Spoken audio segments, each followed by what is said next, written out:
اعوذ باللہ من الشیطان الرجیم بسم اللہ الرحمن الرحیم۔ سب ویڈیو دیکھنے اور سننے والوں کو السلام علیکم۔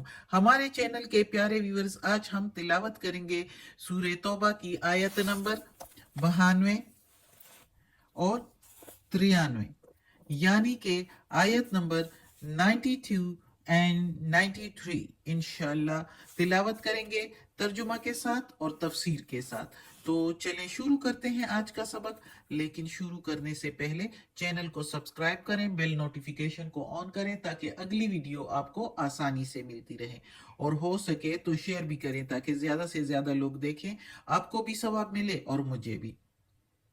تو چلیں اب شروع کرتے ہیں آج کا سبق۔ اعوذ باللہ من الشیطان الرجیم بسم اللہ الرحمن الرحیم۔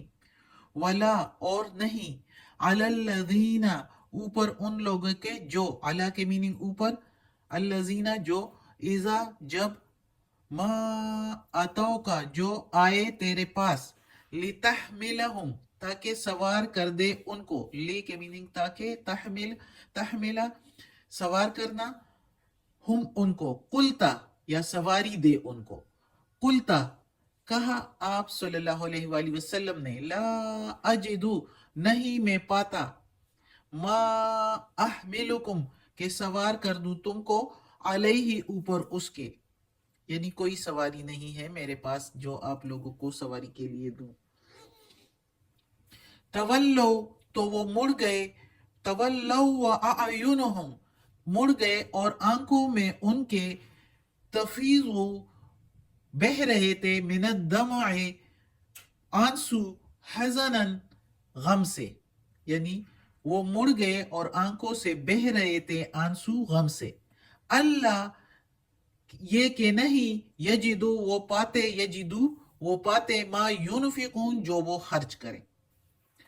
اب اس آیت میں اللہ تعالیٰ ذکر کر رہا ہے غزوہ تبوک کے موقع پر ان مسلمانوں کا جو پکے اور سچے مسلمان تھے، اور اللہ سے ان کا اس قدر عشق تھا کہ وہ اللہ اور اس کے رسول کے ساتھ نہ جا سکنے پر کڑ رہے تھے دل میں، اور محمد صلی اللہ علیہ وآلہ وسلم کے پاس جب آئے اور محمد صلی اللہ علیہ وآلہ وسلم سے سواری مانگی، کیونکہ غزوہ تبوک جو تھا وہ بہت لمبا سفر تھا، اس میں سواری ضروری تھی، تو محمد صلی اللہ علیہ وآلہ وسلم کے پاس اور کوئی سواری نہیں تھی، کوئی اونٹ، کوئی گھوڑا، کچھ بھی اس طرح نہیں تھا کہ ان کو دے دے۔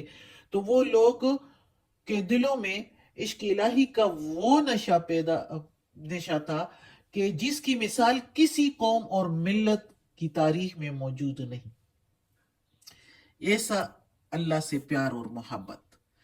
تو وہ لوگ جب ان کو سواری نہیں ملی تو وہ مڑے، لیکن آنکھوں میں آنسو اور غم کے آنسو، اور ایسے آنسو کے کڑ رہے تھے ساتھ کہ ہمارے پاس کچھ نہیں ہے، تو ہم اتنے بڑے اجر سے محروم ہو رہے ہیں، تو وہ اس بات پر رو رہے تھے، اور یہی رونا تھا ان کی کامیابی، کہ یہ دیکھو کس طرح وہ سچے دل سے، اللہ تو دلوں کا حال جانتا ہے، تو اللہ نے آیت بھی نازل فرمائی، اللہ نے ان کے بارے میں آیت بھی نازل فرمائی، اور پھر محمد صلی اللہ علیہ وآلہ وسلم جب غزوہ تبوک پر گئے تھے تو سفر کے دوران مجاہدین کو خطاب کر کے فرمایا کہ تم مدینہ میں ایک ایسی قوم اپنے پیچھے چھوڑ آئے ہو جو ہر قدم پر تمہارے اجر میں شریک ہے، تم جو قدم خدا کے راستے میں اٹھاتے ہو، چاہے وہ کوئی جنگل کو کراس کرتے ہو یا کسی وادی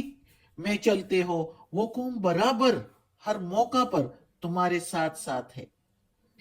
یہ وہ لوگ ہیں جنہیں واقعی مجبوریوں نے تمہارے ہمراہ چلنے سے روکا۔ تو محمد صلی اللہ علیہ وآلہ وسلم کو مجاہدین نے حیران ہو کے تعجب سے پوچھا کہ کیا وہ مدینہ میں رہتے ہوئے بھی ہمارے ساتھ ہیں؟ تو آپ صلی اللہ علیہ وآلہ وسلم نے فرمایا ہاں، ان کی مجبوریوں نے ان کو روکا ہے، ورنہ وہ رکنے والے نہیں تھے، اس لیے۔ اور پھر اس کے بعد آپ صلی اللہ علیہ وآلہ وسلم نے یہ آیت بھی پڑھی، وَلَا عَلَى الَّذِينَ إِذَا مَا أَتَوْكَ، تو یہ ان کے لیے اللہ تعالیٰ نے، جب اللہ کے محبوب بندے جب اللہ سے محبت کرنے والے ہوتے ہیں تو اللہ بھی پھر ان کو محبوب رکھتا ہے. اللہ نے بھی پھر ان کے بارے میں یہ آیت نازل فرمائی.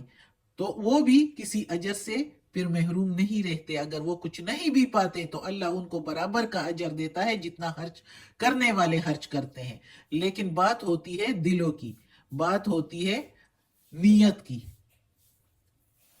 اگلی آیت میں پڑھتے ہیں، انما السبیل، بے شک جو راہ نہیں ہے، بے شک نہیں ہے راہ، یا الزام کی، سوری ادھر یہ ایسے نہیں ہوگا، انما السبیل، بے شک جو راہ ہے الزام کی، علی الذین، اوپر ان لوگوں کے جو یستأذنوک، جو رخصت مانگتے ہیں تجھ سے، وہم اغنیاء، اور وہ ہے کشائش والے، وہ ہے امیر مالدار، ان کے پاس بہت کچھ ہے.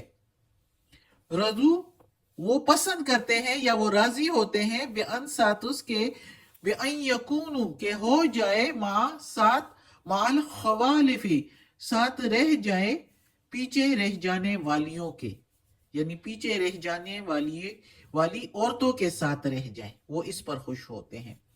وَطَبَعَ اللَّهُ، اور مہر لگا دی اللہ نے، عَلَى قُلُوبِهِمْ، اوپر ان کے دلوں کے، فَهُمْ، پس وہ، لا يعلمون، نہیں سمجھتے، نہیں جانتے، یا نہیں ان کو سمجھ آتی.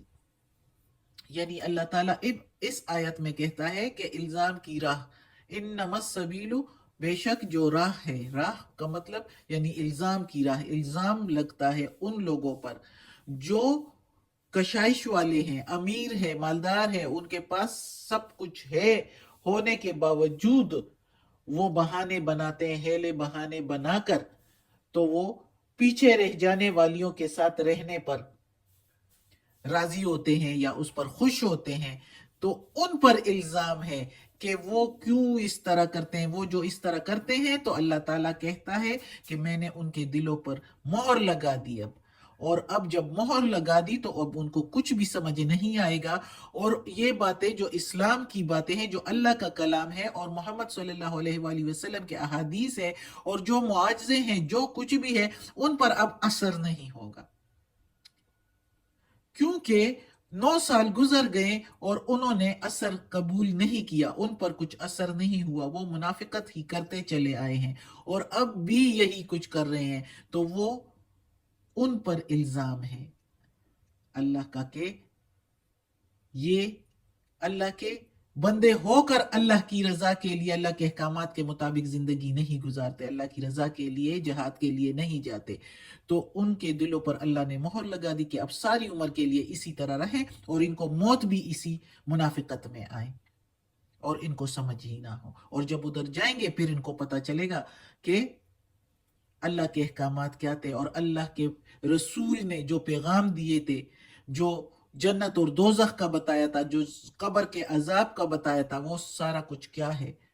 پھر ان کو سمجھ آئے گی کہ یہ سب کچھ سچ تھا، ہم نے جو کیا بہت غلط کیا. پھر پچھتائیں گے کہ ہم واپس چلے جائیں، لیکن پھر واپسی کا موقع نہیں ہوگا.